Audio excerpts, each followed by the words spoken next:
Hello friends, स्वागत है एक बार फिर से आपका V Star education YouTube channel पे। एंड आज का ये जो हमारा लेक्चर है सेलुलर सिग्नलिंग का लेक्चर नंबर 9 है। इससे पहले मैं आपके 8 लेक्चर करवा चुका हूं जहां पर मैंने आपको सेपरेटली ये सारी के सारी सिग्नलिंग करवा रखी है, ठीक है ना।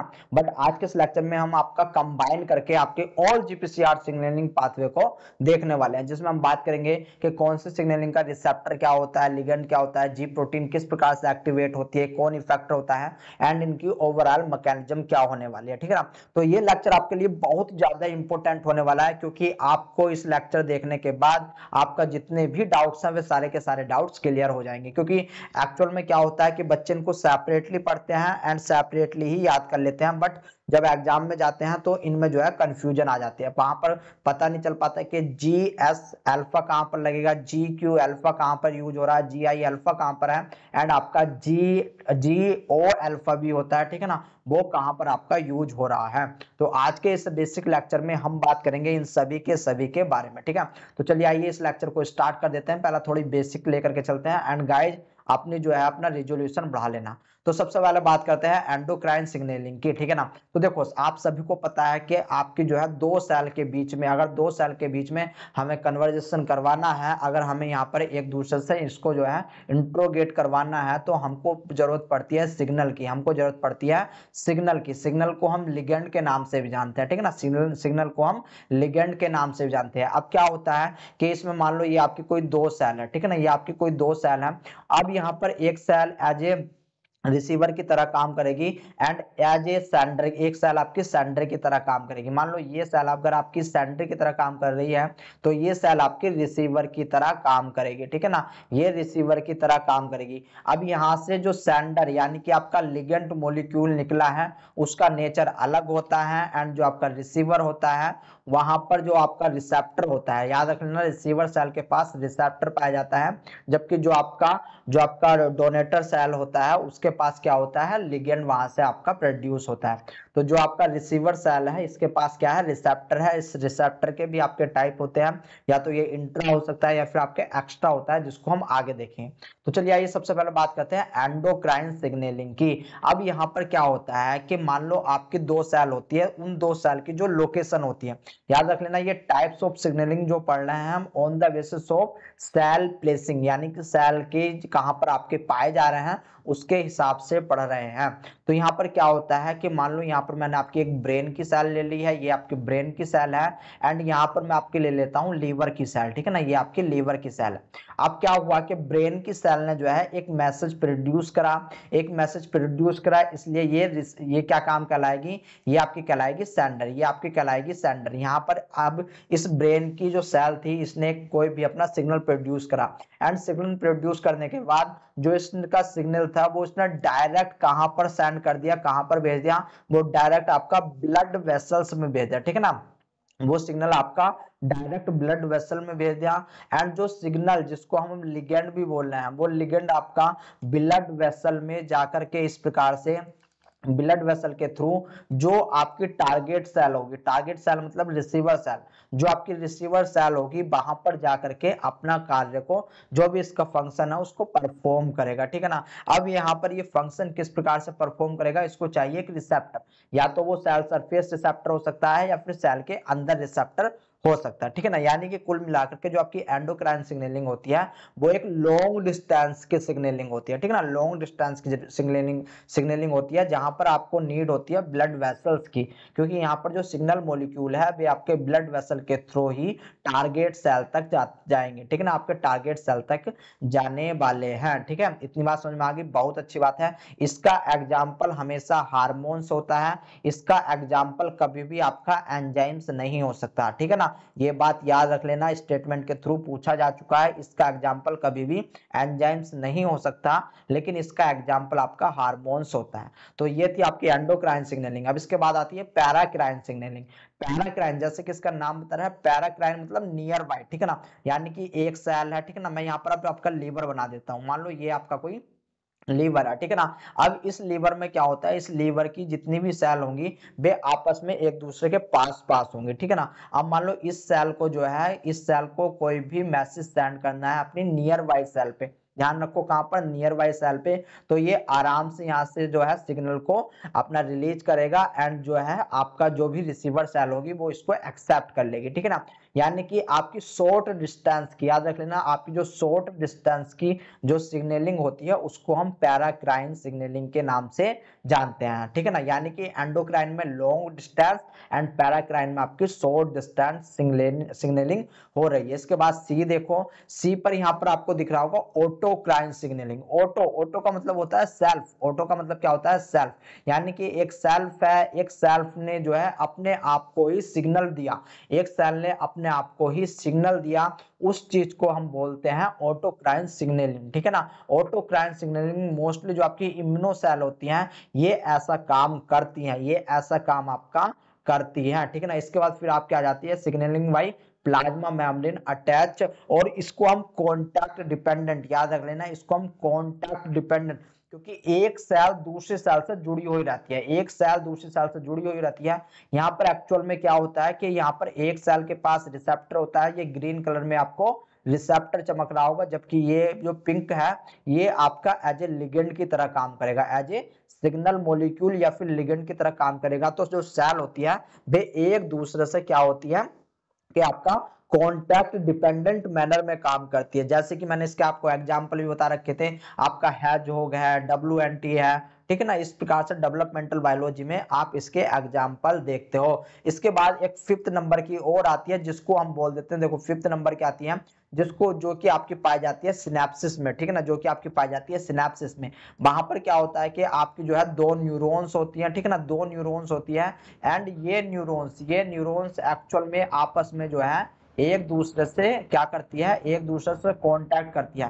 बट यहाँ पर क्या होता है एक्चुअल में, ये जो आपका कांटेक्ट करती है यहाँ पर आपके जो है ये इलेक्ट्रिकल, याद रख लेना, ये आपका इलेक्ट्रिकल के थ्रू चलती है, ठीक है ना। मतलब क्या होता है कि आपका जो भी आपका सेंडर है, जो आपकी सेंडर है वो सेंडर डायरेक्ट आपका क्या काम करेगी, वो सेंडर डायरेक्ट यहाँ से सिग्नल आपका प्रोड्यूस कर देगी एंड ये सिग्नल विदाउट रिसेप्टर, ये सिग्नल विदाउट रिसेप्टर इस सेल के अंदर चले जाएंगे। यहाँ पर आपको किसी भी रिसेप्टर की जरूरत नहीं पड़ने वाली है, ठीक है ना। तो इतनी बात आपको याद रखनी है, हालांकि ये चीज आपसे पूछी नहीं जाती, ये चार ही आपसे पूछी जाती है जो मैंने आपको समझा दी है। तो अब आई होप आपको टाइप्स ऑफ सिग्नलिंग का पता चला होगा। अब यहाँ पर बात करते हैं आपका types of receptor and types of ligand क्या होते हैं।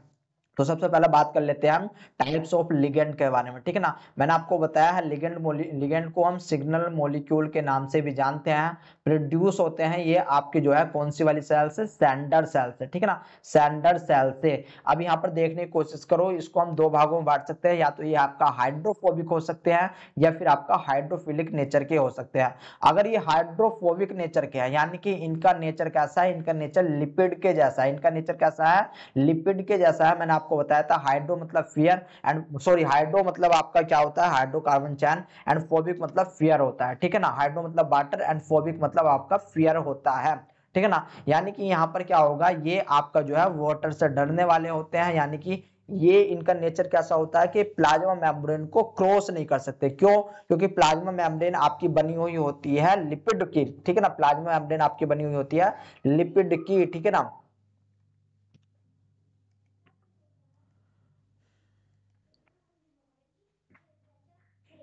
हाइड्रोफोबिक, हाइड्रो मतलब मोटा, फोबिक मतलब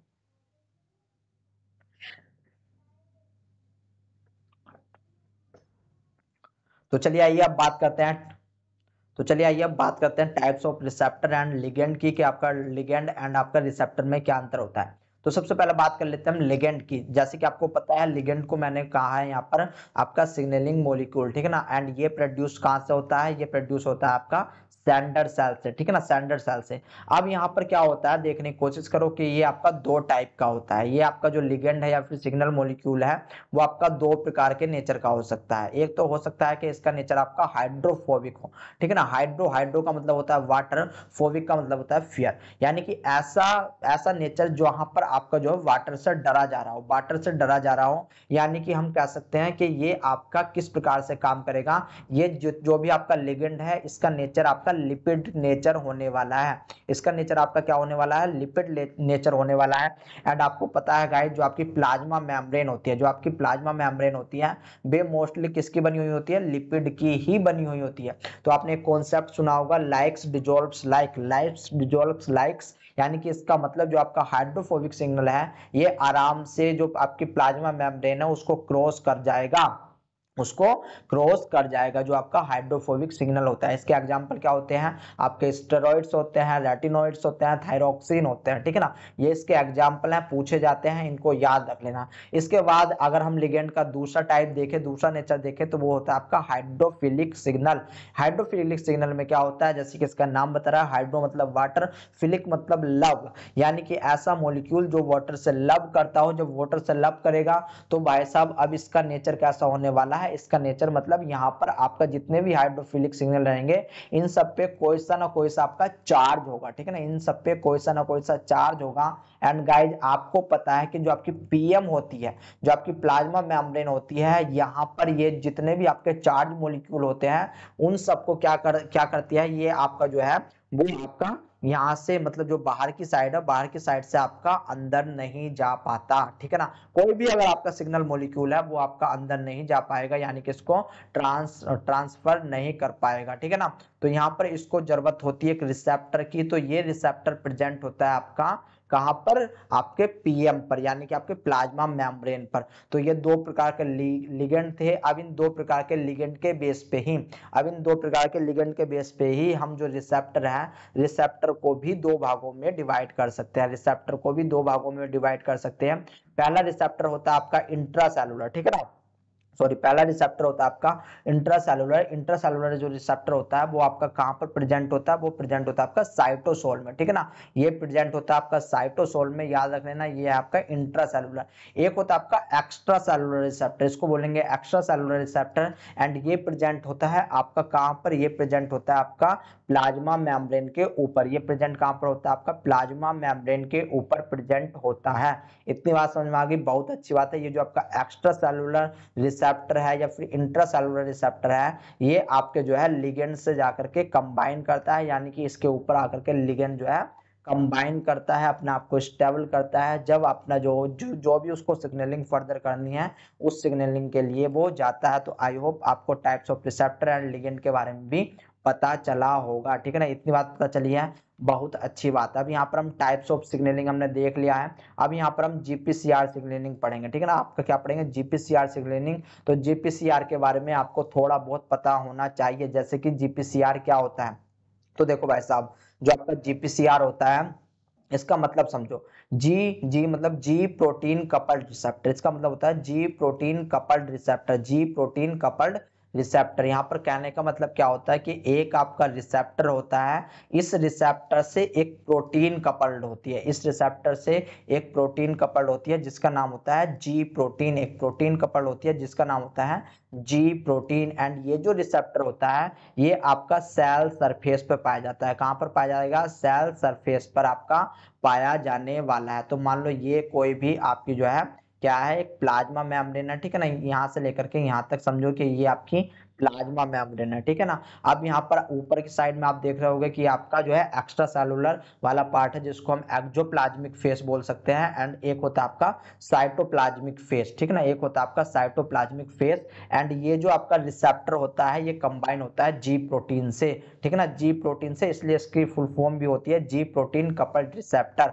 अब यहाँ पर देखो रिसेप्टर को समझ लेते हैं सबसे पहले कि रिसेप्टर में क्या क्या पाया जाता है। जो रिसेप्टर का अमीनो ग्रुप होता है यानी कि NH3 ग्रुप होता है वो आपका एक्सोप्लाज्मिक फेस पे पाया जाता है, यानी कि आपके आउटर सेल में पाया जाता है। जबकि जो इसका C टर्मिनल होता है, ठीक है ना, जो आप इसका कार्बोक्सिलिक टर्मिनल होता है वो आपका कहां पर, वो आपका साइटोसोलिक फेज में पाया जाता है, ठीक है ना, वो आपका साइटोसोलिक फेज में पाया जाता है। तो ये आपका जो है एक स्टेटमेंट ये भी बनता है, ठीक है ना, इस स्टेटमेंट को आपको याद रखना होता है। इसके बाद आपसे पूछ लिया जाता है कि जो लिगेंड आएगा, जो लिगेंड आएगा वो आपका कहां पर आकर के बाइंड होगा। तो आपको हमेशा याद रखना है कि जो आपका लिगेंड होता है वो आपका मोस्टली, जो आप ये C3 लूप देख रहे हो, या एक्चुअल में ये लूप है, ये C1 लूप है, ये C2 लूप है, ये आपकी C3 लूप है, एंड ये आपकी C4 लूप है। तो आपका जो भी लिगेंड आएगा वो आपका C3 लूप पर आकर के बाइंड होगा। वो मोस्टली कहां पर बाइंड होगा? C3 लूप पर आकर के बाइंड होने वाला है। ये था आपकी जी प्रोटीन। जी प्रोटीन में आपको एक बात और याद रखनी है कि ये 7 ट्रांस मेम्ब्रेन, इसको हम क्या बोलते हैं? 7 ट्रांस मेम्ब्रेन प्रोटीन के नाम से भी जानते हैं। 7 ट्रांस मेम्ब्रेन प्रोटीन क्यों? क्योंकि देखो भाई साहब, ये एक ही पॉलीपेप्टाइड होती है, ये एक ही पॉलीपेप्टाइड होती है, बट ये एक ही पॉलीपेप्टाइड क्या करती है? ये आपका 7 बार मेम्ब्रेन को क्रॉस करती है। ये आपका 7 बार मेम्ब्रेन को क्रॉस करती है, इसलिए हम इसको क्या बोलते हैं? 7 ट्रांस मेम्ब्रेन प्रोटीन के नाम से भी जानते हैं। ठीक है ना? तो ये था आपका जी, ये था आपका रिसेप्टर। अब देख लेते हैं आपके जी प्रोटीन को कि आपका जी प्रोटीन किस प्रकार से होता है। ठीक है ना? जी प्रोटीन को देख लेते हैं। तो आइए जी प्रोटीन मैं आपको यहाँ पर दिखा देता हूँ। ये आपकी कोई भी जी प्रोटीन है, ये कोई भी आपकी जी प्रोटीन है। टाइप्स इसके हम आगे देखेंगे। एक्चुअल में क्या होता है, जी प्रोटीन को हम जो है फर्दर 3 भागों में बांट सकते हैं। एक होता है आपका जी अल्फा, एक होता है आपका बीटा, एंड तीसरा होता है आपका गामा। ठीक है ना? तीसरा होता है गामा। यानी कि जी प्रोटीन में आपकी 3 सब यूनिट पाई जा रही है। कौन कौन सी? Alpha, beta, gamma. ठीक है ना? Alpha, beta, gamma. अब यहाँ पर एक बात देख लेना कि भाई साहब, ये जब आपकी इनएक्टिव होती है, ये जब आपकी इनएक्टिव फॉर्म में होती है, ये तो ये तीनों आपकी एक साथ होती हैं, ये तीनों आपकी एक साथ होती है। लेकिन जब ये जी प्रोटीन आपकी एक्टिव होती है, तो यहाँ पर आपको क्या मिलेगा कि आपका जो है 2 भाग इसके देखने को मिलेंगे। जी अल्फा आपका अलग हो जाएगा, जबकि आपका बीटा एंड गामा जो है वो आपका अलग हो जाएगा। एंड यहाँ पर क्या होता है, ये जब आपकी इनएक्टिव स्टेट में होती है, तो याद रख लेना जी अल्फा से, यानी कि आपकी जी अल्फा से क्या जुड़ा हुआ रहता है? जी अल्फा से आपका जीडीपी जुड़ा हुआ रहता है, आपका जीडीपी जुड़ा हुआ रहता है।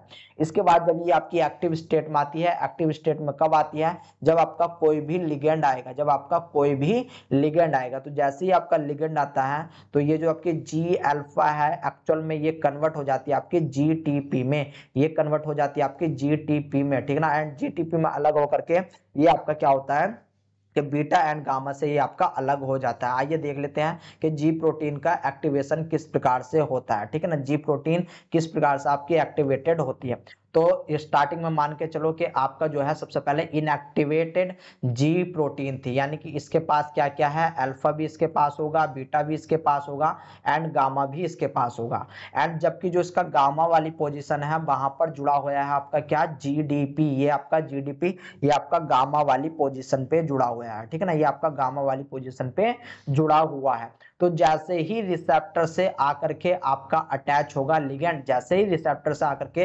अटैच होगा लिगेंड, यहाँ पर एक फैक्टर आएगा जिसको बोलते हैं जीईएफ, यानी कि ग्वाइनिन एक्सचेंज फैक्टर। जीईएफ यानी कि ग्वाइनिन एक्सचेंज फैक्टर, जो कि क्या करेगा कि ये जो आपका जीईएफ आया है, ये इस जीडीपी को यहाँ से हटा करके कन्वर्ट कर देगा यहाँ पर जीटीपी। यानी कि यहाँ पर जो है इसने क्या काम करा? इसने एज ए एक्टिवेटर की तरह काम किया। GEF guanine exchange nucleotide factor. ठीक है ना? इसका पूरा नाम होता है। इतनी बात समझ में आ गई? बहुत ही अच्छी बात है। तो यहाँ पर अब आपकी एक्टिवेटेड जी प्रोटीन हो जाती है। मतलब क्या हुआ कि बीटा एंड गामा का डाइमर आपका अलग निकल जाता है, बीटा एंड गामा का डाइमर आपका अलग निकल जाता है। जबकि जो आपकी अल्फा होता है, अल्फा का आपका जो है सिंगल मॉलिक्यूल ऐसे ही रहता है, एंड यहाँ पर आपकी अटैच होती है जीटीपी, आपकी अटैच होती है जीटीपी।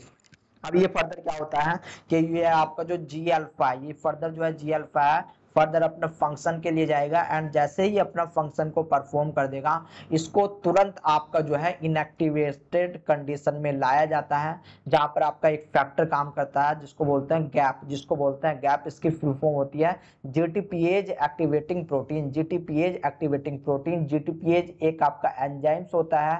एक्चुअल में ये क्या काम करता है कि यहाँ पर जो आपका जीडीपी टू जीटीपी बनना था, यानी कि एक आपका पीआई ग्रुप, एक पीआई ग्रुप यहाँ पर ऐड हो रहा था पहले जीईएफ के थ्रू। तो यहाँ पर क्या होगा कि आपका जो है वो पीआई ग्रुप को ये जीटीपीएज निकलवा देगा। ठीक है ना? जीटीपीएज निकलवा देगा, एंड इसको दोबारा से जीडीपी में चेंज कर देगा, इसको दोबारा से आपका जीडीपी में कन्वर्ट कर देगा, ठीक है ना। तो यहाँ पर अपना फंक्शन परफॉर्म होने के बाद ये जो आपकी जी अल्फा है, ये जी अल्फा पहले इनएक्टिव स्टेट में थी, अब आपकी जो है आपकी सॉरी पहले आपकी जो है पहले इनएक्टिव स्टेट में थी, फिर आपकी एक्टिव स्टेट में गई, फंक्शन परफॉर्म किया, ये आपका मिली सेकंड में फंक्शन परफॉर्म कर देती है, ठीक है ना। इसके बाद इसको नीड होती है आपका इनएक्टिवेशन के लिए। तो ये चीज आपसे पूछी भी जाती है कि भाई साहब जो आपकी जी प्रोटीन होती है वो आपके कौन से फैक्टर से एक्टिवेटेड होती है एंड कौन से फैक्टर से आपका इनएक्टिवेटेड होती है, ठीक है ना। इतनी बात समझ में आ गई, बहुत ही अच्छी बात है। अब देखो हम बात करते हैं आपका वन बाय वन पाथवे के ऊपर के आपके कौन कौन से पाथवे होते हैं, ठीक है ना। ये आपका डायग्राम है, ठीक है ना, बुक का, लेकिन यहाँ से हम नहीं पढ़ते, हम चलते हैं इस वाले डायग्राम पे जहां से हमने स्टार्टिंग की थी। अब यहाँ पर देखने की कोशिश करो कि यहाँ पर आपका जीपीसीआर सिग्नलिंग है, ठीक है ना, जीपीसीआर सिग्नलिंग है। अब इसको हम डिवाइड कर सकते हैं, इसको हम डिवाइड कर सकते हैं बहुत सारे पाथवे में on the basis of ji protein, on the basis of ji protein, याद रख लेना, जी प्रोटीन के बेस पे हम इसको डिवाइड कर सकते हैं। लाइक सबसे पहले सिग्नलिंग आती है आपकी साइक्लिक एएमपी सिग्नलिंग, ठीक है ना, साइक्लिक एएमपी सिग्नलिंग, जिसमें आपने रिसेप्टर देखा था कि आपका जीपीसीआर रिसेप्टर था। यहाँ पर जो आपके लिगेंड था, लिगेंड के काम आपका कौन कर रहा था, हार्मोन्स आपका लिगेंड का काम कर रहा था। एंड यहाँ पर जो जी प्रोटीन थी वो थी आपकी G stimulatory alpha, G S S की फुल फॉर्म होती है स्टिमुलेटरी अल्फा, यानी कि ये जो जी एस होती है ये आपका जो है स्टिमुलेट करती है साइक्लिक एएमपी को, ये स्टिमुलेट करती है साइक्लिक एएमपी को। एंड ये जो आपका साइक्लिक एएमपी होता है ये आपका एडिनाइलेट साइक्लेज, यानी कि जो यहाँ पर इफेक्टर, ठीक है ना, इफेक्टर की तरह काम करता है, वो कौन काम करता है, एडिनाइलेट साइक्लेज यहाँ पर काम करता है। अब ये आगे हम जस्ट देखने वाले हैं, ठीक है ना। इतनी बात समझ में आ गई, बहुत अच्छी बात है। इसके बाद आता है IP3 डैग। यहाँ पर IP3 में क्या होता है कि जो आपका रिसेप्टर होता है वो होता है जीपीसीआर, एंड यहाँ पर जो आपका लिगेंड है वो आपका हार्मोन्स हो सकता है, वो आपका न्यूरोट्रांसमीटर होता है। एंड यहाँ पर जो आपकी जी प्रोटीन होती है वो होती है GQ अल्फा, वो होती है आपकी GQ अल्फा। यहाँ पर जो आपका इफेक्टर होता है वो होता है आपका PLC बीटा, ठीक है ना, PLC बीटा आपका इफेक्टर होता है। मैकेनिज्म हम अभी आगे देखेंगे। इसके बाद हमने कोलेरा टॉक्सिन की बात करी थी, यहाँ पर आपको याद रखना है जो आपका रिसेप्टर होता है वो होता है GM1 या फिर गैंग्लियो साइड। एंड ये यहाँ पर जो लिगेंड होता है स्पेसिफिकली टॉक्सिन होता है, एंड ये टॉक्सिन आपका एंटेरो टाइप का होता है, ठीक है ना, ये टॉक्सिन आपका एंटेरो टाइप का होता है। यहाँ पर जो जी प्रोटीन होती है वो होती है जी स्टिमुलेटरी अल्फा, एंड जो इफेक्टर होता है यहाँ पर भी आपका एडिनाइलेट साइक्लेज नाम का ही इफेक्टर होता है, जो कि एक प्रकार का आपका एंजाइम्स होता है। इसके बाद बात करते हैं हमने पर्टुसिस की। पर्टुसिस में जो आपका रिसेप्टर होता है उसको बोलते हैं PTX रिसेप्टर, एंड इसका जो लिगेंड होता है वो आपका टॉक्सिन ही होता है। एंड इस टॉक्सिन का जो नेचर होता है याद रख लेना, उसको बोलते हैं एंडोटॉक्सिन, ठीक है ना। एंड स्पेसिफिकली जो आपका क्लीवेज होता है, मैंने आपको बताया था कि आपका फर्दर ये एंडोसाइटोसिस होकर के क्या होगा कि इसका जो है ब्रेक डाउन होगा, एंड जो S1 पार्ट है वो आपका बाहर निकलेगा। आगे हम देखने वाले हैं कि किस प्रकार से आपका बाहर निकलेगा। तो यहाँ पर जो आपका होता है जी प्रोटीन वो होता है GI अल्फा, यानी कि जी इनहिबिटरी अल्फा, आई का मतलब होता है इनहिबिटरी अल्फा। एंड यहाँ पर ये क्या काम करता है, ये आपका जो एडिनाइलेट साइक्लेज होता है इसको इनहिबिट करता है, इसको इनहिबिट करता है। तो ये बात थोड़ी इंपॉर्टेंट है, ठीक है ना, जो कि आपको याद रखनी है, जो कि आपको याद रखनी है। बाकी जितने भी आपको जी अल्फा चमक रहे हैं ये सारे के सारे स्टिमुलेट करेंगे, ये सारे के सारे क्या करेंगे, एक्टिवेशन का काम करेंगे। लेकिन जी इनहिबिटरी में क्या होगा कि आपका जो है स्टॉप होगा। यहाँ पर देखो मैंने स्टॉप का निशान आपके लिए बनाया है। इसके बाद NO सिग्नलिंग यानी कि नाइट्रिक ऑक्साइड सिग्नलिंग है आपका, जहां पर जो रिसेप्टर होता है वो आपका GPCR होता है, एंड जो लिगेंड होता है एसिटाइलिन कोलिन होता है, जिसको हम ACH बोल देते हैं। एंड यहाँ पर आपको GQ अल्फा यानी कि PLC beta and GSE। Actual में ये IP डैग जो आपकी NO सिग्नलिंग होती है ये आपका NO सिग्नलिंग IP डैग यानी कि आपका इनिस्टॉल फास्फेट 3 डैग जो होता है इसका ही एक फर्दर आपका जो है आगे चल करके एक इसका ही एप्लीकेशन है। बट यहाँ पर आपको नीड होती है कैल्शियम की, यहाँ पर आपको नीड होती है मोर कैल्शियम की, तो हम आगे देखने वाले हैं। फिर इसके बाद आपका रोडोप्सिन सिग्नलिंग आ जाती है, जहां पर आपने देखा था कि जो आपका रिसेप्टर होता है वो मेनली दो चीजों से मिलकर के बना होता है, 11-cis रेटिनॉल एंड आपका ऑप्सिन प्रोटीन। जो आपका 11-cis रेटिनॉल होता है वो आपका क्रोमेटोफोर होता है, ठीक है ना, वो क्या होता है आपका क्रोमेटोफोर होता है। एंड लिगेंड की तरह यहाँ पर कौन काम करता है, तो यहाँ पर आपका फोटोन काम करता है, ठीक है ना। जी प्रोटीन इसके लिए जी ट्रांसड्यूसिन अल्फा प्रोटीन के नाम से जाना जाता है। यहाँ पर आपको क्या मिलेगा, यहाँ पर आपको cyclic GMP phosphodiesterase as a factor की तरह काम करता हुआ दिखाई देगा, ठीक है ना। तो चलिए आइए इनको वन बाय वन हम जो है पाथवे के थ्रू समझ लेते हैं। ये आपका बुकिश डायग्राम है, ठीक है ना, इसको भी आप समझ सकते हो। यहाँ पर इन्होंने स्पेसिफिकली जी अल्फा ओ दे रखा है। जी अल्फा ओ का मतलब होता है ऑल्फैक्टरी, ठीक है ना, ऑल्फैक्टरी पाथवे, जो कि आपका वेरी सिंपल होता है, ये आपसे पूछा भी नहीं जाता, ठीक है ना। फिर भी आपको याद रख लेना है कि जो आपका ऑल्फैक्टरी होता है वो आपका IP3 डैक पाथवे के थ्रू चलता है, ठीक है ना, आपका IP3 डैक पाथवे के थ्रू चलता है। बाकी मैंने आपको ये सारी की सारी चीजें बता दी है, ठीक है ना। तो ये चीज भी मैंने आपको समझा दिया, टाइप्स ऑफ रिसेप्टर मैंने आपको समझा दिए हैं कि किस प्रकार से भी जा करके काम करते हैं। जी प्रोटीन एक्टिवेशन के बारे में भी मैंने आपको समझा दिया है, ठीक है ना। अब इसके बाद एक और आता है आपका पीके, ठीक है ना, role of PK, protein kinase.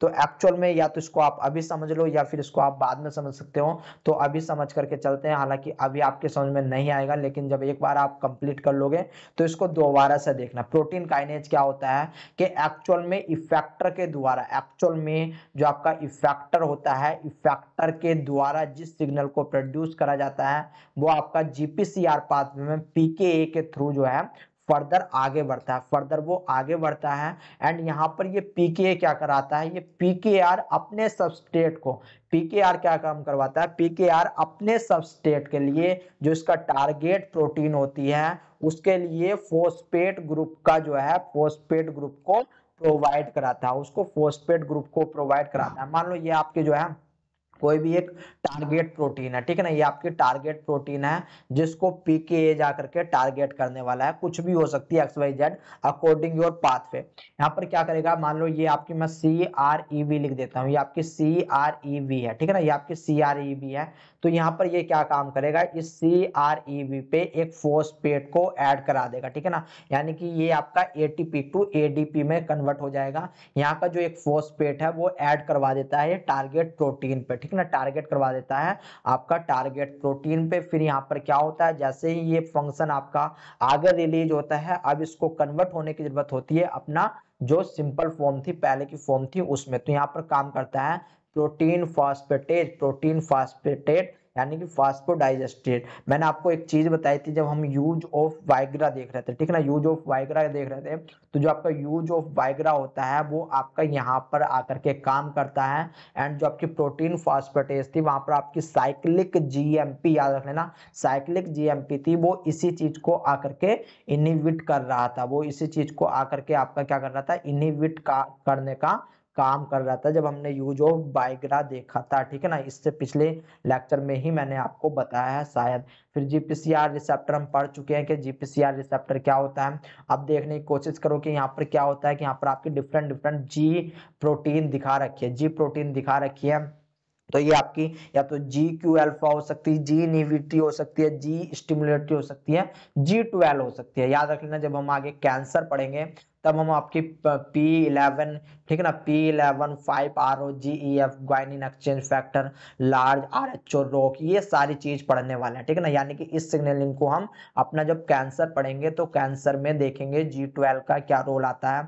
And guys आपसे पूछा जा चुका है यहाँ से, तो इसको हम आपका कैंसर में देखने वाले हैं, ठीक है।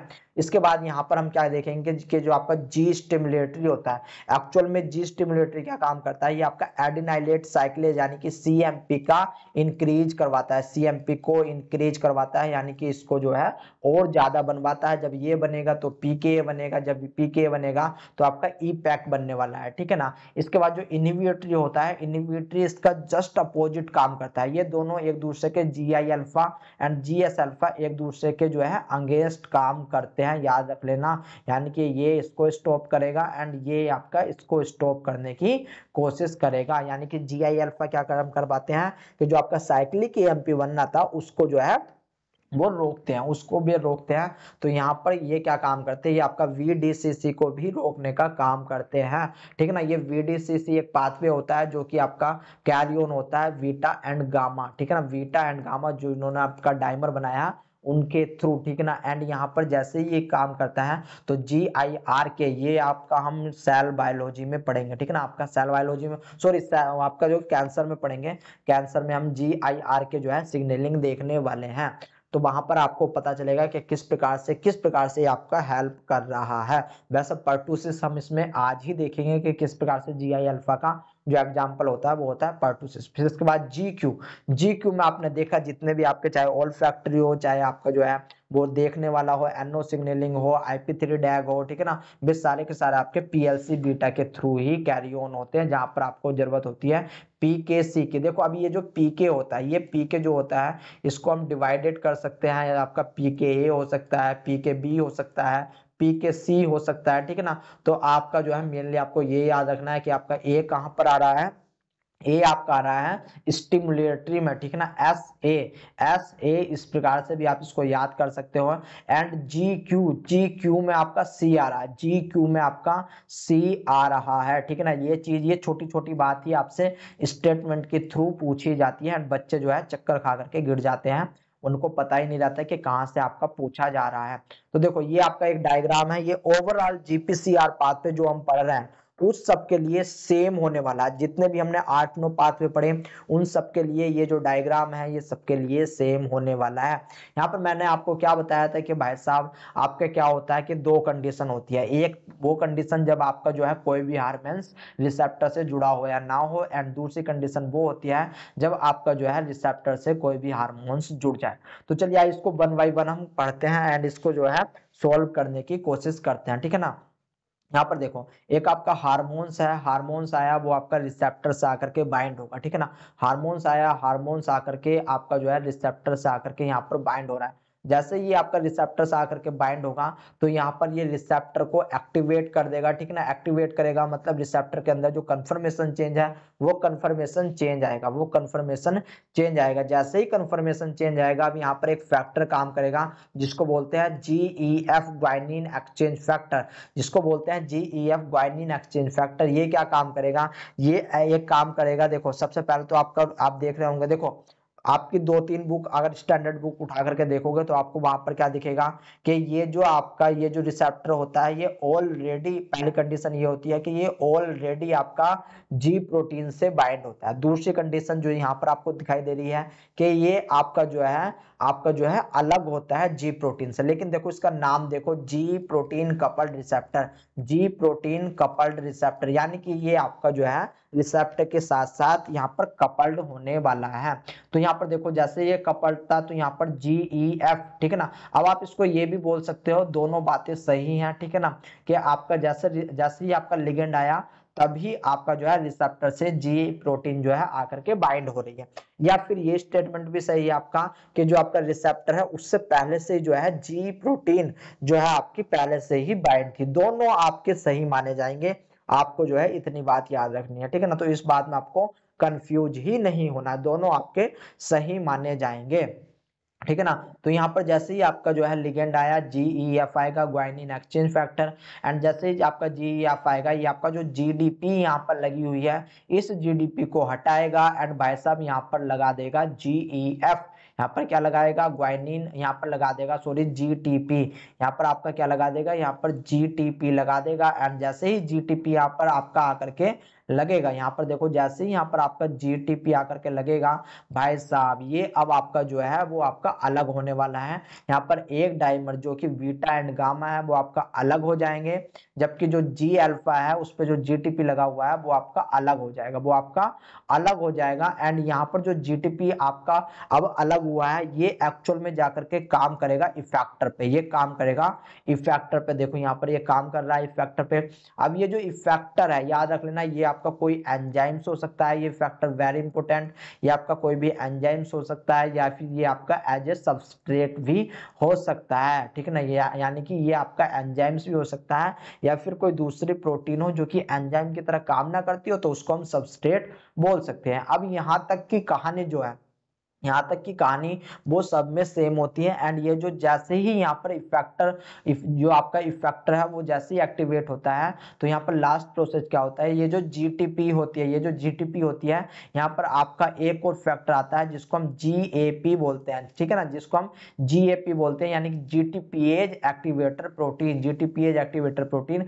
जो कि GTP को यहाँ से हटाएगा एंड इसको कन्वर्ट कर देगा दोबारा से GDP में। तो यहाँ पर देख रहे होंगे आपको जो है ये जो है दोनों फिर दोबारा से उसी प्रकार से जो G अल्फा थी काम करने के बाद आपको जो है लगा हुआ दिखाई दे रहा है। एंड ये गाइज आपका मिली सेकंड के अंदर कंप्लीट हो जाता है ये प्रोसेस, ठीक है ना। इतनी बात समझ में आ गई, बहुत ही अच्छी बात है। तो अब यहाँ तक देखो सबके लिए सेम हो, चाहे आपका कोई सा भी पाथवे हो, जीपीसीआर का कोई सा भी पाथवे हो, यहाँ तक सबके लिए सेम होने वाला है। अब इसके बाद आगे हम बात करते हैं, तो सबसे पहले देख लेते हैं साइक्लिक एएमपी पाथवे को। साइक्लिक एएमपी क्या होता है, आपको पता होगा कि जो आपके सेकेंडरी मॉलिक्यूल होते हैं उसमें कौन कौन से होते हैं, कैल्शियम उसमें आता है, डैग उसमें आता है, ठीक है ना, NO उसमें आता है, आपका कार्बन मोनोऑक्साइड उसमें आता है। तो मैंने आपको सेकेंडरी जितने भी आपके मॉलिक्यूल होते हैं वे सारे के सारे बता रखे हैं। तो अब इसको यहाँ पर समझने की कोशिश करो, जो आपका साइक्लिक एएमपी है उसको समझने की आप कोशिश करो। यहाँ पर क्या होता है कि आपका जो है एक लिगेंड आया, ये लिगेंड क्या हो सकता है, ये लिगेंड आपका हार्मोन्स है, ये लिगेंड आपका हार्मोन्स है, ठीक है ना। ये लिगेंड जैसे ही रिसेप्टर पाएगा, रिसेप्टर में आपका कंफर्मेशन चेंज आएगी, कंफर्मेशन चेंज आएगी तो यहाँ पर क्या होने वाला है, जो जी प्रोटीन है, जो यहाँ पर जी प्रोटीन है, जी प्रोटीन जो आपकी जी अल्फा है वो एक्टिवेट होगी, ठीक है ना। जी अल्फा एक्टिवेट होगी यानी कि इससे आपका जीटीपी लग जाएगा, जीटीपी लगेगा, ये आपका जी अल्फा पहुंचेगी इफेक्टर के पास, ये आपका क्या है, ये आपका जो है इफेक्टर है, ठीक है ना, ये आपका इफेक्टर के पास पहुंचेगी। इफेक्टर के पास पहुंचने के बाद अब ये इफेक्टर यहाँ पर क्या होता है, याद रख लेना, यहाँ पर इफेक्टर एक एंजाइम्स होता है जिसको बोलते हैं एडिनाइलेट साइक्लेज, जिसको बोलते हैं एडिनाइलेट साइक्लेज। एंड ये एडिनाइलेट साइक्लेज क्या करता है, एक्चुअल में ये आपका एटीपी से, याद रख लेना, ये आपका एटीपी से एटीपी को कन्वर्ट कर देता है साइक्लिक एएमपी में, ये आपका कन्वर्ट कर देता है साइक्लिक एएमपी में, जो आपका एस यानी कि एडिनाइलेट साइक्लेज नाम का एंजाइम से। किस प्रकार से करता है, फुल मैकेनिज्म मैंने आपको पीछे बता रखी है, ठीक है ना, अपने पीछे लेक्चर में जब मैंने इसको डिटेल में बताया था। तो यहाँ पर देखो साइक्लिक एएमपी है, साइक्लिक एएमपी ने क्या काम करा कि अब आपकी साइक्लिक एएमपी आपकी रिलीज हो जाएगी, आपकी काफी सारी साइक्लिक एएमपी आपके जो है बननी स्टार्ट हो जाएगी, ठीक है ना। तो इसलिए इसको साइक्लिक एएमपी पाथवे बोल देते हैं, क्योंकि मेन जो स्टेप होता है वो कहां से परफॉर्म होता है, साइक्लिक एएमपी से परफॉर्म होता है, ठीक है ना। तो यहाँ से इसका नाम लिया गया है। अब ये क्या काम करेगी, जो आपका साइक्लिक एएमपी है ये जा करके आपका प्रोटीन काइनेज पे काम करेगी। एंड यहाँ पर जो आपका प्रोटीन काइनेज है वो आपका पीकेए क्या है, प्रोटीन काइनेज ए है, ठीक है ना। अब ये प्रोटीन काइनेज क्या होता है, जब तक आपकी, याद रख लेना, जब तक आपकी साइक्लिक एएमपी मान लो ये नहीं बनी हुई थी, तब तक यहाँ पर जो है ये जो पीकेए होता है ये आपका इनएक्टिव फॉर्म में होता है। इनएक्टिव फॉर्म में क्यों होता है, क्योंकि भाई साहब जो पीकेए होता है, पीकेए के पास दो सब यूनिट होती है, ठीक है ना। एक होती है आपकी रेगुलेटरी सब यूनिट, एक होती है आपकी कैटालाइटिक सब यूनिट, ठीक है ना। एक आपकी रेगुलेटरी सब यूनिट, एक होती है आपकी कैटालाइटिक सब यूनिट। जो इसकी रेगुलेटरी सब यूनिट होती है वो कैटालाइटिक सब यूनिट को स्टॉप करके रखती है, ठीक है ना। ये आपकी स्टॉप करके रखती है कि भाई साहब तुझे मैंने पकड़ लिया, अब तुझे मैं कहीं पर भी जाने नहीं दूंगा, ठीक है ना। तो ये आपकी स्टॉप होगी। लेकिन अब यहाँ पर क्या है कि जैसे ही आपका साइक्लिक एएमपी आएगा, जैसे ही आपका साइक्लिक एएमपी आएगा तो साइक्लिक एएमपी क्या काम करेगा कि भाई साहब हमको अब देखो एक पीकेए को एक्टिवेट करने के लिए 4 साइक्लिक एएमपी की जरूरत है, 4 साइक्लिक एएमपी की जरूरत है। अब ये 4 साइक्लिक एएमपी कहां कहां पर जुड़ेंगे, तो भाई साहब वो चीज देखने की कोशिश कर लेना। मान लो ये आपका क्या होता है, एक जो रेगुलेटरी होती है, एक रेगुलेटरी पे 2 साइक्लिक एएमपी इस प्रकार से आपका जो है आकर के अटैच होंगे। जैसे ये आपके आकर के अटैच होंगे, यहाँ पर ये जो रेगुलेटरी है जिसने आपका कैटालिटिक को पकड़ के रख रखा था, अब यहाँ पर क्या होगा कि जो आपका रेगुलेटरी है उनमें कंफर्मेशन चेंज आएगा। कंफर्मेशन चेंज आएगा मतलब जो कैटालाइटिक की यूनिट है, याद रखना 2 यूनिट आपकी कैटालाइटिक की पाई जाती हैं, 2 यूनिट ही आपकी जो है रेगुलेटरी की पाई जा रही है। ये भी आपसे स्टेटमेंट के थ्रू पूछा जा चुका है, ठीक है ना। यहाँ पर देखो जैसे ही आपकी जो है रेगुलेटरी आती है, रेगुलेटरी पर साइक्लिक एएमपी आएगा, यहाँ पर कंफर्मेशन चेंज होगी एंड यहाँ पर जो रेगुलेटरी है वो अब आपका अलग हो जाएगा एंड जो साइक्लिक जो आपका कैटालाइटिक है वो आपका अलग हो जाएगा, वो आपका अलग हो जाएगा। अब यहाँ पर देखो, यहाँ पर जो स्पेसिफिकली है प्रोटीन काइनेज का मैंने आपको काम बताया था, प्रोटीन काइनेज का काम बताया था। एक्चुअल में ये जो कैटालाइटिक है अब ये एज ए पीके काम करेगी, प्रोटीन काइनेज की तरह काम करेगी, यानी कि ये फोस्फेट को ऐड कराने का काम करेगी किसी भी सबस्ट्रेट पे, ठीक है ना, किसी भी सबस्ट्रेट पे फोस्फेट को ऐड कराने का काम करेगी। तो ये अब आपका डायरेक्ट देखो, ये चीज आपका साइटोसोल था, ये साइटोसोल था, यहाँ पर अब ये न्यूक्लियस में पहुंचेंगी। जैसे ही ये न्यूक्लियस में पहुंचेगी, न्यूक्लियस में इनको एक फैक्टर चमकेगा जिसको बोलते हैं CREV, ठीक है ना, जिसको बोलते हैं CREV। फुल फॉर्म याद करने की आपको जरूरत नहीं है, कहीं पर पूछी नहीं जाती। अब ये क्या काम करेगा, जो कैटालाइटिक है ये अपना एटीपी से जो है अब इसके ऊपर एक फॉस्फेट ग्रुप को, देखो इस प्रकार से फॉस्फेट ग्रुप को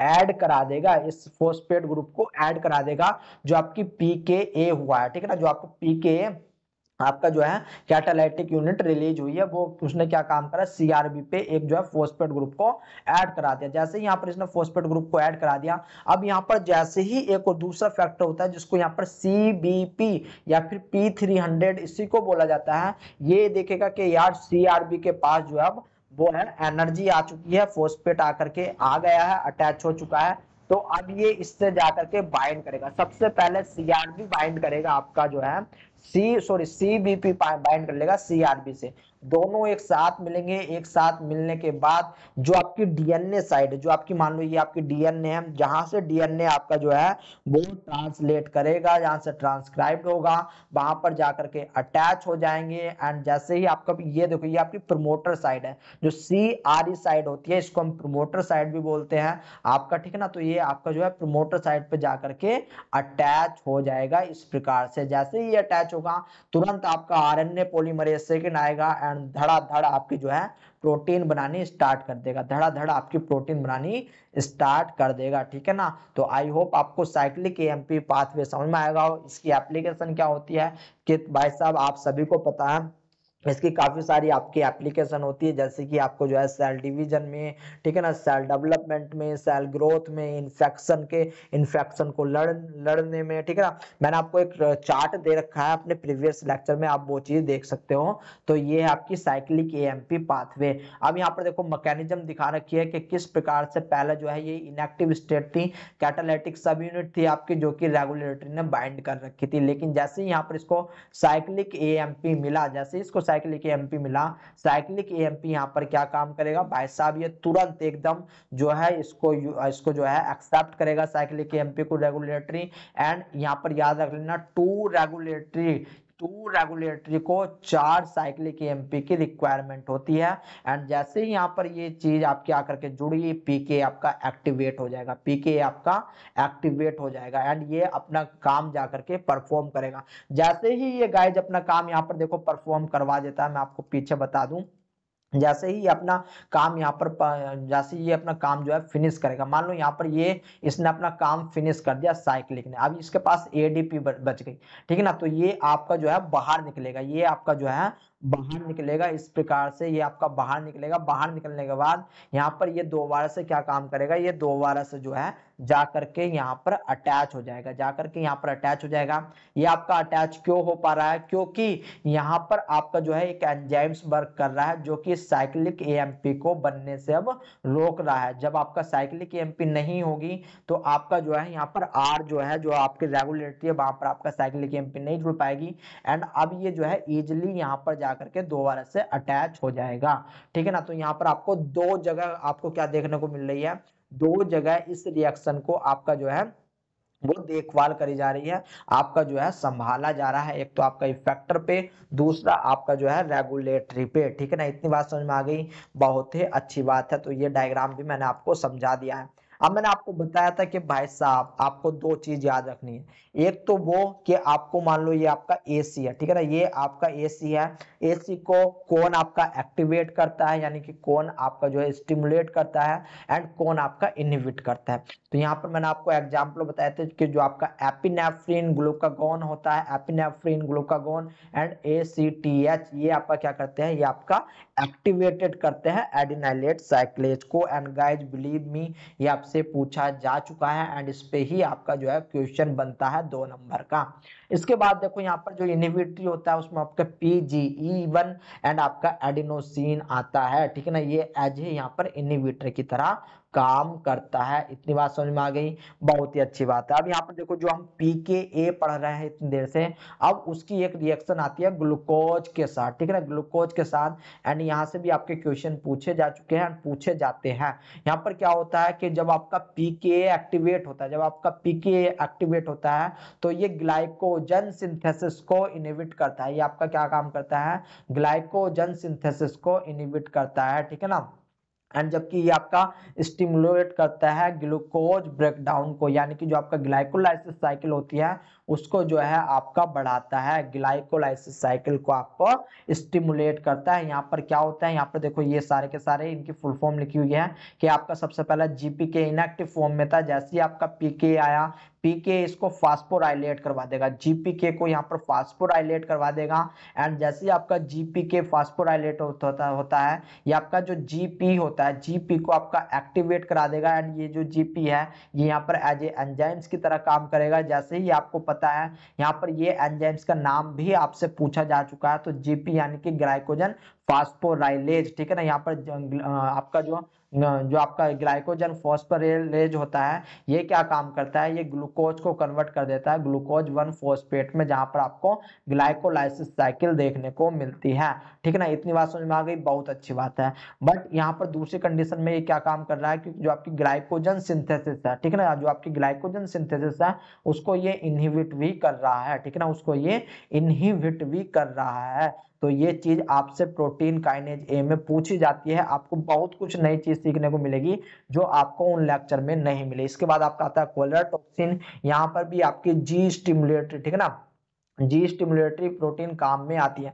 अब यहाँ पर क्या होता है कि आपका भाई साहब एक कोलेरा टॉक्सिन होता है, इसका नेचर एंटेरोटॉक्सिन होता है, ब्रिब्रियो कोलेरा जो कि ग्राम नेगेटिव बैक्टीरिया वहां से ये जनरेट होता है। एंड मोस्टली आपकी गट में या फिर इंटेस्टाइन में, आपकी जो है गट की सेल, इंटेस्टाइन की सेल होती है, वहां पर आपका पाया जाता है। अब ये क्या काम करता है, जैसे ही बैक्टीरिया ने टॉक्सिन छोड़ा तो ये जो आपका इसका टॉक्सिन होता है एक्चुअल में दो सब यूनिट से मिलकर के बना हुआ होता है, इसको ए बोल देते हैं, इसको बी बोल देते हैं। जो इसकी बी सब यूनिट होती है, एक्चुअल में बी सब यूनिट ही आपका रिसेप्टर से जाकर के बाइंड करती है, इसको हम G1 गैंग्लियोसाइड, यानी कि रिसेप्टर का नाम क्या है, G1 गैंग्लियोसाइड के नाम से भी जानते हैं। अब इसने यहाँ पर क्या काम करा कि जैसे ही ये आपकी बी साइड थी, बी साइड यहाँ पर जाकर के जो आपका रिसेप्टर वहां से जाकर बाइंड हो गई, बाइंड होने के बाद इसको एंडोसाइटोसिस कर लिया जाता है, इसको एंडोसाइटोसिस कर लिया जाता है। एंडोसाइटोसिस करने के बाद जो इसका ए पार्ट होता है, ठीक है ना, अब मोस्टली ए पार्ट को भी हम दो भागों में बांटते हैं, A1 एंड A2, ठीक है। तो यहाँ पर जो आपका ए पार्ट होता है उसको बाहर निकाल दिया जाता है एंडोसाइटोसिस से।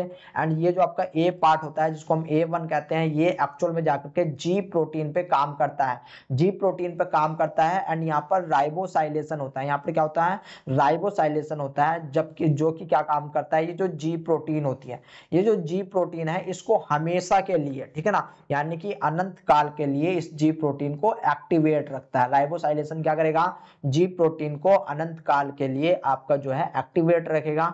जैसे ही आपका जी प्रोटीन अनंत काल के लिए एक्टिवेट होंगे, आपको पता है जो आपका इफेक्टर है एडिनाइलेट साइक्लेज, वो यहाँ पर काम करेगा।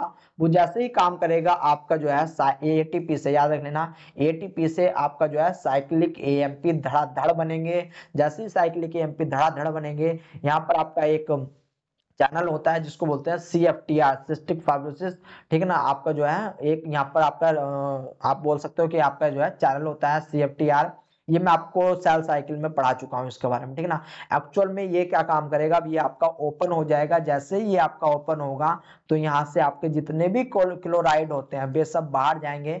एंड केवल क्लोराइड ही नहीं, जितने भी आपके इलेक्ट्रोलाइट होते हैं जैसे कि सोडियम, पोटेशियम, कैल्शियम, आयनिक कैल्शियम, जितने भी इलेक्ट्रोलाइट होते हैं वे सारे के सारे सेल से बाहर जाएंगे, ठीक है ना। जैसे ही ये आपके बाहर जाएंगे, सेल जो है श्रिंक हो जाएगी, सेल श्रिंक हो जाएगी, सेल के अंदर पानी की कमी हो जाएगी, पानी की कमी हो रही मतलब डायरिया आपका हो जाएगा, ठीक है ना। तो ये आपका डायरिया कोज करता है, इस बात को याद रख लेना, जो आपका कोलेरा टॉक्सिन होता है। तो ये कहानी थी आपकी कोलेरा टॉक्सिन की। अब पढ़ते हैं अपना IP3 पाथवे, ठीक है ना। वैसे तो ये आपका देखो मैंने आपको डिटेल में बता रखा है कि आपका PIP3 क्या होता है, IP2 क्या होता है, डैक क्या होता है, ये चीज मैंने आपको डिटेल में बता रखी है। यहाँ पर आप समझने की कोशिश करो, हम पढ़ रहे हैं आपका IP2 डैक पाथवे। एक्चुअल में होता है क्या है कि मान लो स्टार्टिंग में आपके कोई भी एक रिसेप्टर था, रिसेप्टर पे आपके आकर के लिगेंड बाइंड होगा, लिगेंड बाइंड होगा, यहाँ पर जी अल्फा प्रोटीन एक्टिवेट होगी, जी अल्फा प्रोटीन एक्टिवेट होगी यानी कि GTP में जाएगी, तो यहाँ पर ये इफेक्टर को एक्टिवेट करेगी। यहाँ पर वेरी वेरी इंपॉर्टेंट जो आपका इफेक्टर होता है उसको बोलते हैं फास्फोलाइपेज सी, इसलिए कभी कभी इसको पीएलसी बीटा, याद रख लेना, कभी कभी इसको पीएलसी बीटा पाथवे के नाम से भी जाना जाता है, पीएलसी बीटा, ठीक है ना। मैं यहाँ पर सही करके लिख देता हूँ, इसको बोलते हैं आपका पीएलसी बीटा, इसको हम पीएलसी बीटा के नाम से जानते हैं। इसको जब पीएलसी बीटा के नाम से जानते हैं तो भाई साहब ये क्या काम कराता है, ये एक प्रकार का एक एंजाइम्स होता है। एंजाइम्स क्या काम करवाएगा कि आपका PIP2 को, ये आपका PIP2 को कन्वर्ट करवा देता है दो भागों में, एक को बोलते हैं हम डैग, दूसरे को बोलते हैं IP3। एक्चुअल में ये आपका IP3 है, मुझे पहले से ही शक हो रहा था कि यहाँ पर कुछ ना कुछ प्रॉब्लम है, ठीक है ना। तो यहाँ पर जो है ये आपका IP3 डैग पाथवे बोल देते हैं। तो यहाँ पर देखने की कोशिश करो, जैसे ही आपका ये IP2, ये जो आपका IP2 है ये दो भागों में टूट जाता है, एक को बोलते हैं गैग। गैग हमेशा याद रख लेना, हमेशा आपका जो है मेम्ब्रेन से अटैच होता है, जबकि जो आपका IP3 होता है ये साइटोसोल में जाता है, साइटोसोल में जाएगा एंड ये बाइंड होगा आपका जो एंडोप्लाज्मिक रेटिकुलम है उसमें। इस एंडोप्लाज्मिक रेटिकुलम को हम स्मूथ एंडोप्लाज्मिक रेटिकुलम भी बोलते हैं। एंड यहाँ पर ये क्या काम करेगा, ये आपके गेटेड आयन चैनल को जो है ओपन करवा देगा एंडोप्लाज्मिक रेटिकुलम में। जैसे ही आपके गेटेड आयन चैनल ओपन होंगे तो जो इसके अंदर कैल्शियम भरा हुआ है, SCR के पास जो आपका कैल्शियम भरा हुआ है वो आपका साइटोसोल में जाएगा। जैसे ये साइटोसोल में आपके कैल्शियम आ जाते हैं, ये आपके क्या है, ये आपके कैल्शियम मोलिक्यूल है। ये कैल्शियम मोलिक्यूल क्या काम करेगा, एक प्रोटीन को पकड़ेंगे जिसको बोलते हैं प्रोटीन काइनेज सी, जिसको बोलते हैं protein kinase C. Protein kinase को पकड़ेंगे, प्रोटीन काइनेज को पकड़ने के बाद ये क्या काम करेगा भाई साहब, मेम्ब्रेन पे ले जाएंगे। मेम्ब्रेन पे ले जाने के बाद इसको जो है इसके रिएक्शन डैग से करवा देंगे एंड आपका क्या काम करेगा, जो डैग एंड कैल्शियम पीकेसी को एक्टिवेट कर देगा।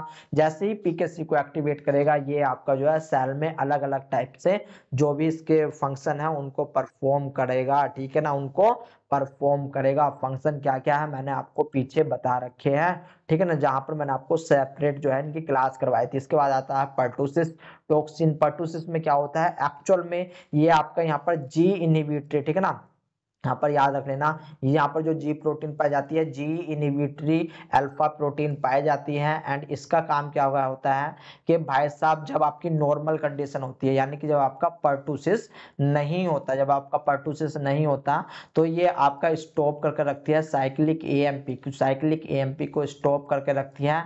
बट आपका क्या होता है कि भाई साहब जैसे ही आपका पर्टुसिस आता है, पर्टुसिस आएगा जी स्टिमुलेटरी को जो है आपका स्टॉप कर देगा, ये डायरेक्ट अपना जो है जो आप सॉरी जी इनहिबिटरी को ये आपका क्या काम करेगा, ये आपका जो है वो बंद कर देगा। जैसे ही ये बंद करेगा तो आपका साइक्लिक एएमपी बनेगा, साइक्लिक एएमपी बनेगा मतलब भाई साहब आपका जा करके ये जो है आपके जो लंग्स होती है, जो आपका लंग्स होती है, आपके लंग्स के सेल में पाया जाता है, ट्रैकिया की सेल्स में पाया जाता है, वहां पर आपका म्यूकस का सैक्रेशन करवाना स्टार्ट कर देगा, ठीक है ना। वहां पर आपका जो है ये एक प्रकार से जख्म टाइप का बनाना स्टार्ट कर देगा, ठीक है ना। तो इसके भी आप जो समझ सकते हो इसको भी किस प्रकार से करता है। मान लो ये आपका टॉक्सिन है, टॉक्सिन का नेचर आपका एंडोटॉक्सिन होता है, ठीक है ना। एंड बैक्टीरिया का नाम होता है बोर्डेटा पर्टुसिस, बैक्टीरिया का नाम बोर्डेटा पर्टुसिस होता है। यहाँ से एक आपका जो है एक रिलीज होगा, क्या रिलीज होगा आपका एक टॉक्सिन जो कि दो सब यूनिट से मिलकर के बना हुआ आता है, एक को बोलते हैं A1, दूसरे को बोलते हैं B, ठीक है ना, दूसरे को बोलते हैं B। A जो होता है आपका सिंगल होता है जबकि B जो होता है आपका पेंटामर होता है, ठीक है ना। तो ये आपका टॉक्सिन है, इस टॉक्सिन को एक्सेप्ट करने के लिए ये एज ए लिगेंड काम कर रहा है। तो इसके लिए एक आपका रिसेप्टर होता है जिसको हम बोलते हैं PTX रिसेप्टर, जिसको हम बोलते हैं PTX रिसेप्टर। ये आपका रिसेप्टर के साथ साथ ही एंडोसाइटोसिस कर लिया जाएगा। जैसे ही आपका एंडोसाइटोसिस किया जाएगा इसको ब्रेक डाउन किया जाएगा फर्दर, ठीक है ना, इसको मॉडिफाइड किया जाएगा। मॉडिफाइड जैसे ही होगा तो यहाँ पर याद रख लेना ये जो आपका A वाला पार्ट है इसी के अंदर आपका S1 नाम का जो है पाया जाता है एक पार्ट, एक सब यूनिट, ये आपका S1 है। ये S1 क्या काम करेगा, ये S1 एक्चुअल में जाकर के इनहिबिट कर देगा इस GI अल्फा को, इस GI अल्फा को इनहिबिट कर देगा। जैसे यहाँ पर ये GI अल्फा को इनहिबिट करेगा तो यहाँ पर देखो ये जो आपका GI अल्फा था ये आपका AC को क्या काम करता है, AC को बनने से रोक रहा था, AC को बनने से रोक रहा था। लेकिन अब GI अल्फा ही खत्म हो जाएगा, यही आपका टाटा बाय बाय हो जाएगा, ये इतना ही। तो आपका जो है अब AC जो है वो ऑटोमेटिकली सेल के अंदर ज्यादा होगा, एडेनाइड एंड ये क्या काम करेगा, ये एटीपी से साइक्लिक एएमपी में जाएगा, जहां पर ये अपना जो साइक्लिक एएमपी है ये जाकर के अपना इफेक्ट शो करेगा। देखो देखो कोई भी चीज अति में बनना बहुत ज्यादा नुकसान होता है, ये बहुत ज्यादा मात्रा में बनता है। साइक्लिक एएमपी को अगर ऐसे खुला छोड़ दिया जाए तो ये बहुत ज्यादा मात्रा में बनेगा, बहुत ज्यादा मात्रा में बनेगा, तो हमारे शरीर को ये नुकसान ही देगा। एक बार को अगर आप भोजन जो आपका फूड है उसको आप पेट से ज्यादा खा लो तो वो भी आपके लिए नुकसान होता है।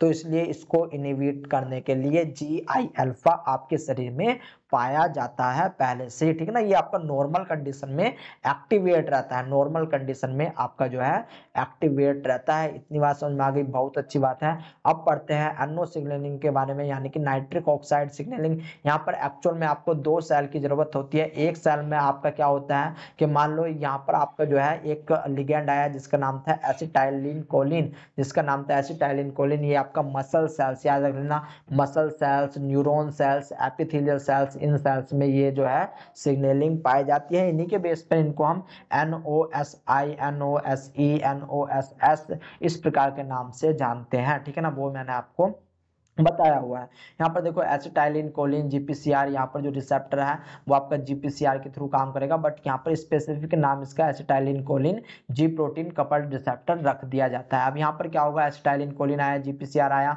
GPCR आने के बाद यहाँ पर जैसे ये एक्टिवेट होगा फास्फोलाइपेज, ये आपका इफेक्टर है, याद रख लेना, ये आपका इफेक्टर है। फास्फोलाइपेज एक्टिवेट होगा, यहाँ पर ये फास्फोलाइपेज PIP2 को, याद रख लेना, PIP2 को 2 भागों में तोड़ देगा। एक होता है आपका डैग, एक होता है आपका डैग, एक होता है आपका IP3। जो आपका IP3 रहेगा ये आपका कहाँ पर जाएगा, ये आपका ER के पास जाएगा। एंड जैसे ये ER के पास जाएगा, ER से कैल्शियम आपका रिलीज होगा, कैल्शियम रिलीज होगा, कैल्शियम बाइंड करेगा काल्मोडिलिन से, कैल्शियम बाइंड करेगा काल्मोडिलिन से। एंड ये आपका कैल्शियम प्लस काल्मोडिलिन नाम से एक एंजाइम्स बनाएंगे, जिस एंजाइम को हम बोलेंगे NO सिंथेटेज, जिसको बोलेंगे नाइट्रिक ऑक्साइड सिंथेटेज। ये नाइट्रिक ऑक्साइड सिंथेटेज क्या काम करेगा कि आपका सेल के अंदर ही आर्जिनिन को पकड़ेगा। एक्चुअल में एक अमाइनो एसिड होता है जिसको बोलते हैं L-आर्जिनिन, ये आपका आर्जिनिन को पकड़ेगा एंड O2 की प्रेजेंस में इसको कन्वर्ट कर देगा सिट्रोलिन प्लस NO, यानी कि नाइट्रिक ऑक्साइड में, ठीक है ना। अब यहाँ पर जैसी नाइट्रिक ऑक्साइड बनेगी तो ये डिफ्यूज हो जाएगी, ये सेल टू सेल डिफ्यूज हो जाएगी। एंड ये लॉन्ग डिस्टेंस पे काम नहीं करती, ये आपका शॉर्ट डिस्टेंस पे काम करती है। तो ये आपकी NO रिलीज होगी, रिलीज होने के बाद जो आपकी मसल सेल्स है वहां पर आएगी। एंड यहाँ पर ये क्या काम करेगी, जो आपका NO रिसेप्टर है इसको, ठीक है ना, इसका इंट्रासेलुलर रिसेप्टर पाया जाता है जिसको हम NO रिसेप्टर बोलते हैं, या फिर जिसको हम GC, याद रख लेना, ग्वाइनिन साइक्लेज नाम का ये आपका एंजाइम्स होता है। ये एक्चुअल में क्या काम करता है, ये GTP को कन्वर्ट कर देता है साइक्लिक GMP में, ये GTP को कन्वर्ट कर देता है साइक्लिक GMP में। यहाँ पर ये इसके बाद क्या काम होता है कि जो आपका साइक्लिक GMP होता है ये आपका जो है एक्टिवेट करता है प्रोटीन काइनेज जी को।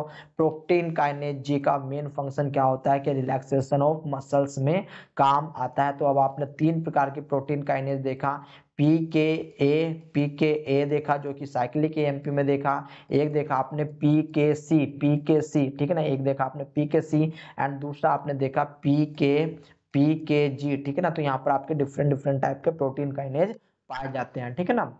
इस बात को आपको याद रखना है। इतनी बात समझ में आ गई, बहुत अच्छी बात है। यहाँ पर अब मैंने आपको एक और चीज बताई थी, use of Viagra. Use of Viagra में क्या काम करता है कि यूज ऑफ वाइग्रा में भाई साहब देखो होता क्या है, एक्चुअल में एक कंडीशन आती है जिसको बोलते हैं आपका जो है सेक्सुअल डिजीज होती है। उसमें क्या होता है, पेनिस जो है इरेक्टाइल नहीं हो पाता, पेनिस जो है इरेक्टाइल नहीं होता। क्यों? क्योंकि वहां पर जो आपकी मसल्स है, मसल्स का रिलैक्सेशन ही नहीं हो पाता, ठीक है ना, मसल्स का रिलैक्सेशन ही नहीं हो पाता। एक बात समझो कि भाई साहब नॉर्मल कंडीशन में जो पेनिस होता है, पेनिस में जो है ब्लड का जो फ्लो होता है वो बिल्कुल ना के बराबर होता है, एक्चुअल में पेनिस को इरेक्टाइल होने के लिए क्या काम करना होता है कि जो ब्लड का फ्लो होता है वो बहुत तेज करना पड़ता है, ठीक ना। ब्लड का फ्लो जो है तेज करना होता है, जिससे कि क्या होता है पेनिस का साइज जो है इंक्रीज होता है, जिससे कि पेनिस आपका इरेक्टाइल होता है। तो यहाँ पर क्या होता है कि इस जगह पर आदमियों में जो मैन होते हैं वहां पर क्या होता है कि ये जो आपको साइक्लिक जीएमपी बनी है, ये जो साइक्लिक जीएमपी बनी है ये एक्चुअल में बहुत जल्दी से कन्वर्ट हो जाता है आपका जीएमपी में। ये आपका कन्वर्ट होता जाता है जीएमपी में, जहां पर इसको कन्वर्ट करने के लिए एक एंजाइम्स होता है जिसको बोलते हैं साइक्लिक एएमपी फास्फोडाइएस्टेज।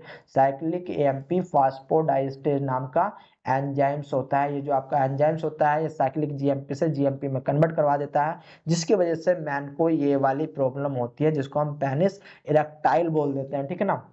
अब यहाँ पर क्या काम होता है, जो आपका वाइग्रा होता है या फिर उसके जैसे जो भी जितने भी आपके साल्ट आते हैं, जितने भी मेडिसिन आते हैं, वो यहाँ पर जो है ये जो आपका एंजाइम्स है इस एंजाइम्स को ही ब्लॉक करते हैं, इस एंजाइम्स को ही ब्लॉक करने का काम करते हैं, जिसकी वजह से क्या होता है कि आपका जो है मसल्स का रिलैक्सेशन होता है, ब्लड का फ्लो अच्छा होता है, जिसके कारण जो पेनिस होता है वो आपका इरेक्ट हो जाता है। तो ये आपकी थी एनओ सिग्नलिंग। इतनी बात समझ में आ गई, बहुत अच्छी बात है। फिर इसके बाद बात करते हैं रोडोप्सिन सिग्नलिंग। रोडोप्सिन सिग्नलिंग में क्या होता है कि आपका रिसेप्टर होता है, ये रिसेप्टर आपका याद रखना है डिस्क लूमेन में होता है, ठीक है ना, ये आपका डिस्क लूमेन में होता है। ये आपका रेटिना, एक होती है आपकी आंख, आंख के अंदर होता है रेटिना, रेटिना के अंदर होता है आपकी रोड सेल, रेटिना के अंदर होता है रोड सेल, रोड सेल के अंदर होती है ये लूमेन, ठीक है ना, रोड सेल के अंदर होती है लूमेन, लूमेन पे आपका पाया जाता है रिसेप्टर। अब यहाँ पर क्या होता है, हम बात कर रहे हैं डे टाइम की, अब हम बात कर रहे हैं डे टाइम की। इसको हम दो कंडीशन में पढ़ते हैं, एक तो आपका सन की लाइट में, ठीक है ना,